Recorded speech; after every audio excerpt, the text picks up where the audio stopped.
The Athenians accepted Pericles' arguments. Unfortunately, he only survived the outbreak of war by 2 years and 6 months. Through his intelligence and his known integrity, he had been able to respect the liberty of the people and at the same time to hold them in check. But his successors were less respected and trusted, and their conflicting maneuvers to gain first place often led to a loss of control.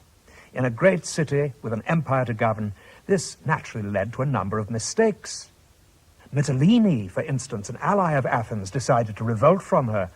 As Sparta was, as usual, slow in sending help, the Athenians succeeded in crushing the revolt.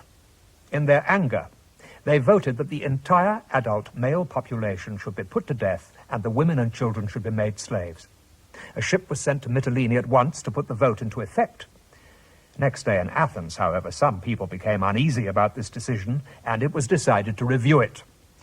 Cleon, who had proposed the original motion, opened the debate. Athenians, I have often suspected that a democracy is incapable of governing others, and when I see how you are changing your minds about Mytilene, I am convinced of it. Do you not see that to give way to feelings of compassion is a dangerous weakness, which will not make your allies love you any the more? You must face the truth. Your empire is in effect a dictatorship, exercised over subjects who do not like it. And you will not make them obey you by injuring your own interest in order to do them a favor. People always despise those who treat them well. And for many years we have treated Mytilene much too generously.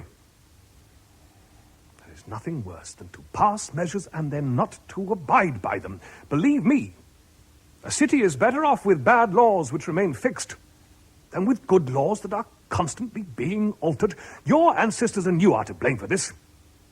By instituting and encouraging these competitive displays in the assembly. Any novelty in argument deceives you. You are more like an audience sitting in a play, or the feet of a philosopher, than a parliament. You must learn to think straight.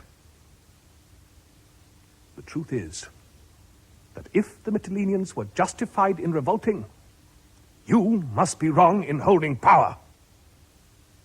But if you wish still to hold on to it, then your interest demands that their revolt be punished by death.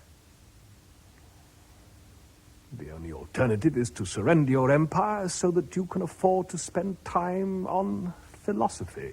After Cleon had spoken, Diodotus came forward. I cannot agree that it is a bad thing to reopen questions of importance. Haste is a sign of folly, and anger the mark of narrow and primitive minds. Knowing that he cannot make a good speech in a bad cause, Cleon is trying to frighten you by misrepresentation and noise. I am not so foolish as to try to sway you by pity or abstract principles, but let us look at his claim that the death penalty will deter other cities from revolt in future. In human societies, the death penalty has been laid down as a deterrent for many offenses, yet men are rarely deterred and will still take any risk to get what they want.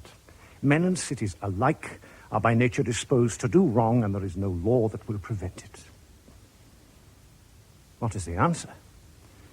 At present, if a city has revolted and realizes that the revolt cannot succeed, it will come to terms, while it can. If Cleon's method is adopted, every city will not only make much more careful preparations for revolt, but will fight with greater determination, since surrender means destruction. Well, is that really in our interest, to spend money on a siege, and if we capture the place, to find it in ruins so that we get no revenue from it? Surely the right way to handle our allies is not to punish them after they have revolted, but to take care of them before that point is reached. But if you still demand their punishment, let us at least punish as few as possible. Even if they were guilty, we should pretend that they were not, in order to keep on our side that section of Mytilenean opinion that still supports us.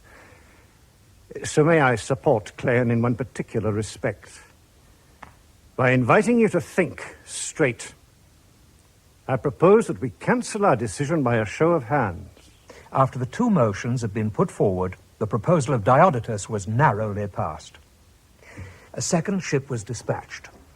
Luckily, they did not run into any adverse winds, and so arrived in Mytilene soon after the first ship.